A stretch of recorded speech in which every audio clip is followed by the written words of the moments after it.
This is Marketing Jam, a podcast featuring the brightest minds in Canadian marketing. Hey, welcome back to Marketing Jam. Shaheed Devji here, and I'm pleased to be joined with David Labistour, the CEO of MEC, Canada's most trusted brand, or one of them, right? I've heard you speak a few times, and the story you tell is that 6 years ago, that phrase, Canada's most trusted outdoor brand, wasn't the case necessarily. Can you explain to me a little bit about where MEC was 6 years ago? Yeah, so 6 years ago, I'm going to start with our purpose at the time, and it was to help people realize the benefits of self-propelled wilderness recreation. And wilderness recreation at the time when more than 85% of Canadians live in urban environments. Wilderness is a very Caucasian, sort of Judeo-Christian Calvinist word to many, whereas nature and the outdoors is a much more friendly word. We also know that it was a very masculine company at a time when there are more women in the workforce. It was also a very white company where Canada is now, it's almost reaching parity in terms of cultural diversity.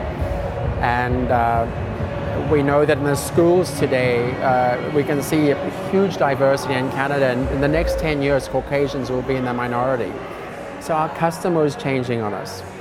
And we had to make sure that we changed to where the customer was and where the customer would be, and let go of what we'd always held very important to us. And I just want to tell you one little story, because businesses are built on stories and cultures are built on stories. The story of our founders, which is correct, is that there were a bunch of people that were sitting on the side of a mountain in a snowstorm during a backcountry ski trip or a climbing trip.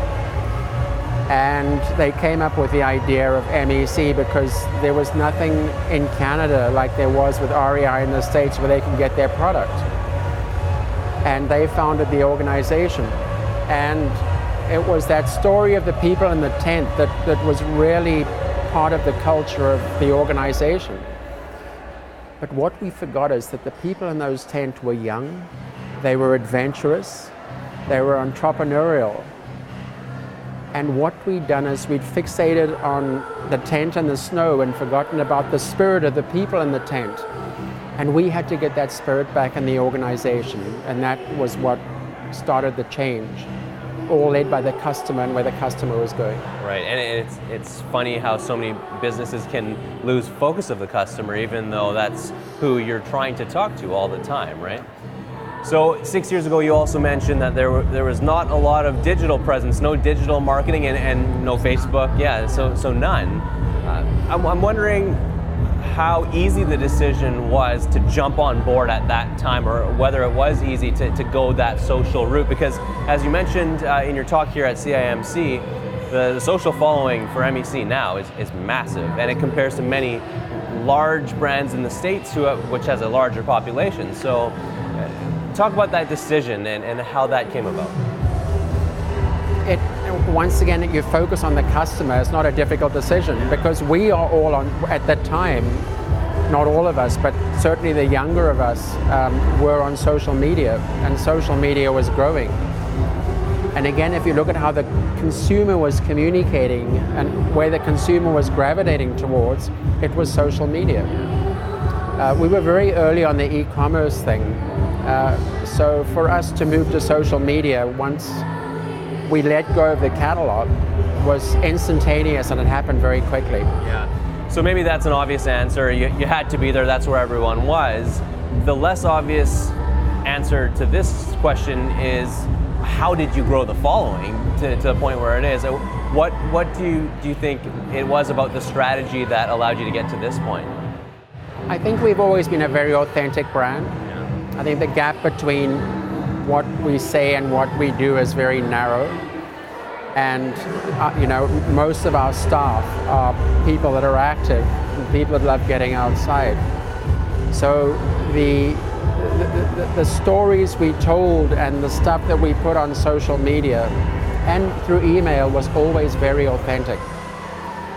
And I think due to that authenticity and the fact that we're a member-based organization, it gathered momentum very quickly. Yeah, and do you think you were a bit ahead of your time in that sense, where right now it's all about relatability and being organic and definitely being able to speak the customer's language and show that you are just like them? You're probably ahead of your time there?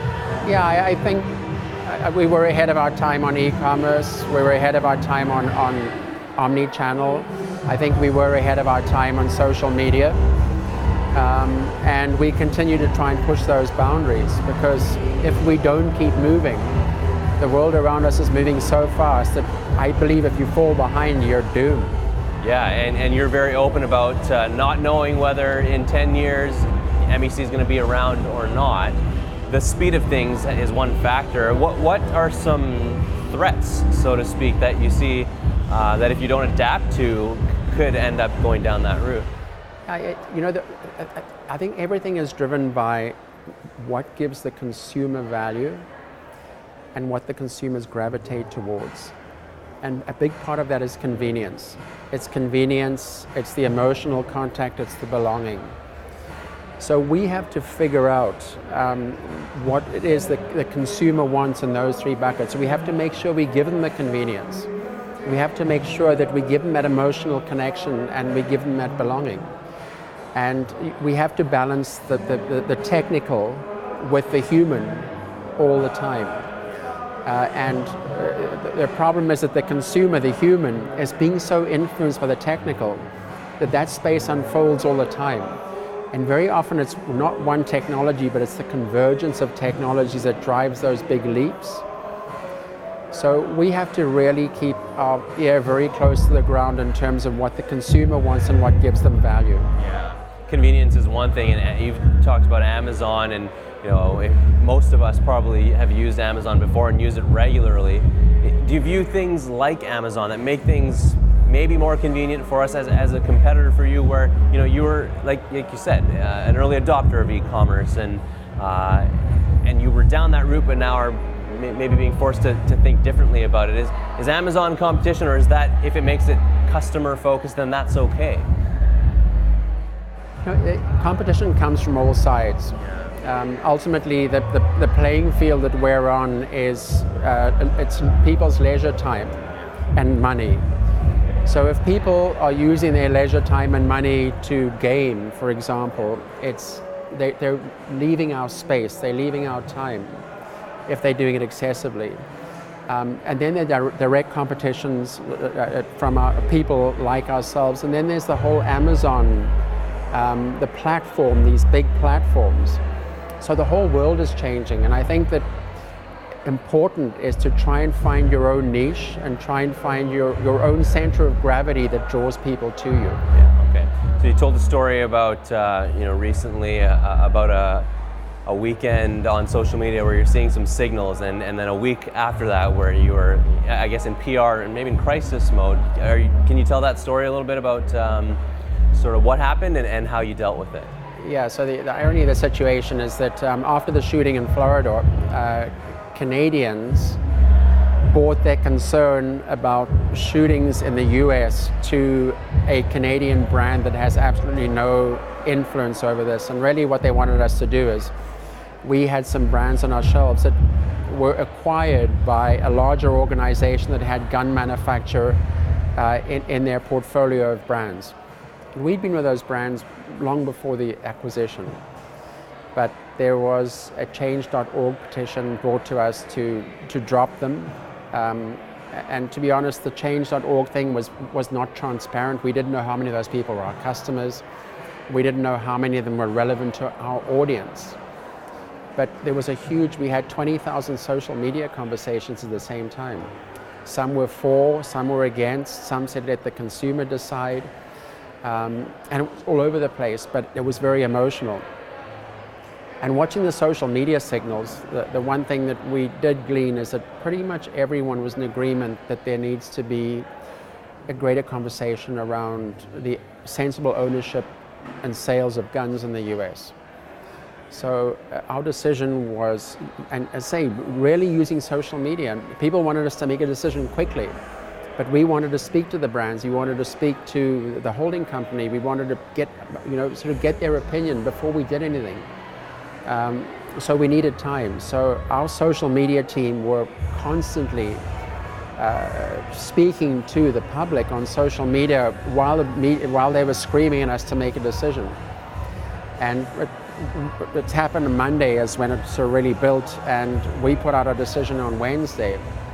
The decision was not to cut ties with the brands, but to stop further orders of product from them, trying to persuade them to become catalysts for a conversation in the US where they were based, and trying to use our influence, because we had no control, trying to use our influence for them to become a catalyst for the conversation. A number of retailers followed us, which was quite gratifying to see.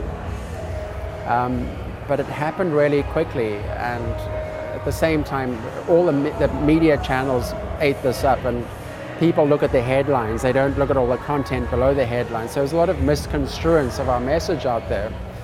But it ended up that across everything on social media, our sentiment scores were well in the positive. But what was crazy, it happened so fast and it ended so fast, faster than anything we've previously seen.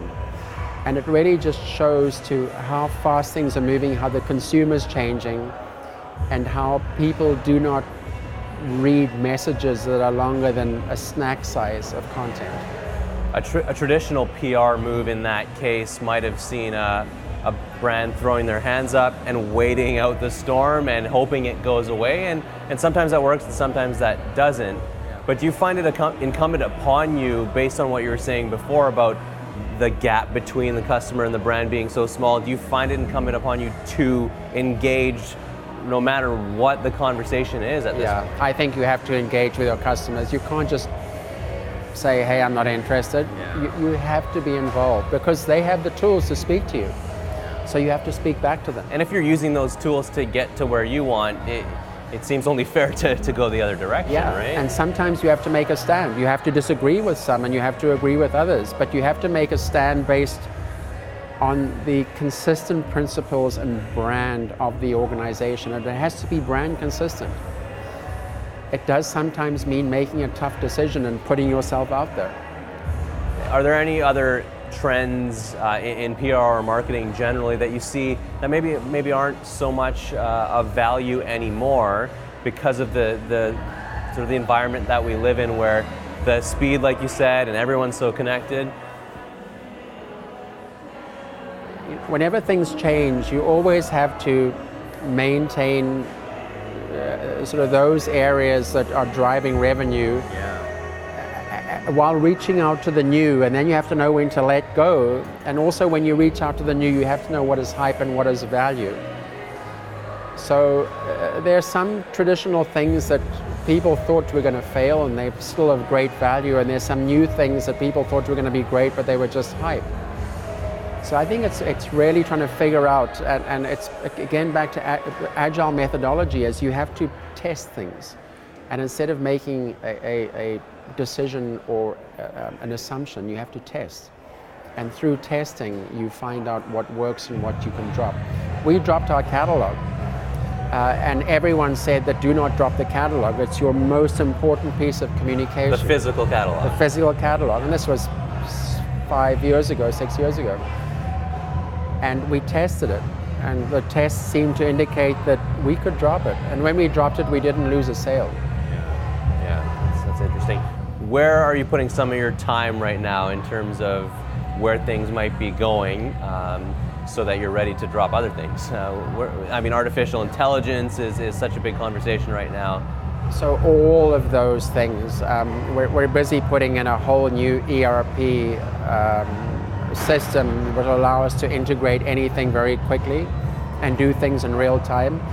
But my personal attention is around getting the organization to move to an agile culture, so that we're able to, as I say, iterate, learn, test, try, and not place big long-term bets on things without having tested. And we have to become nimble. We have to be able to turn on a dime. And how important is it to, I heard a term, to go from URL to IRL, so from the web to real life again, right? Because so much is done in the digital space. Do you find it still as easy to connect in person? I mean, you still have bricks and mortar locations, right? Yeah, I believe that the human contact is our most valuable thing. At the same time, it's a liability in many ways. But if we use it right, the humanization of our business and our contact with people is something, it's a huge part of our brand, and if we do it right, it's something that no one else can touch. Yeah. Do you guys do a lot of digital ads, advertising in that sense? Would you say that's a large part of your marketing? Our digital and social it's the majority of our marketing. Yeah, and did that switch 5 years ago, or did it switch over the last 5 years? It started 5 years ago, but it's rapidly flipped into, and we were never big marketers, to be honest with you. So we didn't have big budgets. So digital was very, sort of very close to our hearts. We were always sort of storytellers, and we always had very close contact with our members. So it was a very easy thing for us to get into. Yeah. And how about influencer marketing? Have you dabbled in that arena yet? Yeah, we do. We have ambassadors that are people that they're associated with our organization. They do amazing things. They go out and they really do fantastic activities and adventures. But they also are people that encourage those around them to get active and get off the couch. And those people, we make sure that they all have high cloud scores. Right, and do you find that type of marketing is as effective as any these days? Yeah, it is, but the difficulty is finding the right people who, A, do the activities, B, are magnets for people and not elitists, and C, that are comfortable on social media and have high cloud scores. And it's difficult to find people like that. Do you have to go through an interview process to make sure they're the right fit? Interviews, it comes from all, introductions. There's no one model. It's finding those people. When you find them, you bring them in. Awesome. So maybe lastly, the sense I get from you is that you're not averse to change, and that's probably important for a CEO, for a company with such quickly changing times around us. Where does that come from for you, and sort of what's the motivation for you to always be willing to move forward? I think I've been very fortunate to live a life that's just been constant change. And as I say, if you grow up with constant change and your paradigms keep getting exploded, I think you get used to change and you don't hold on to, you have to have strong opinions, but you need to hold them very lightly. And I know that the world is changing. I've lived it.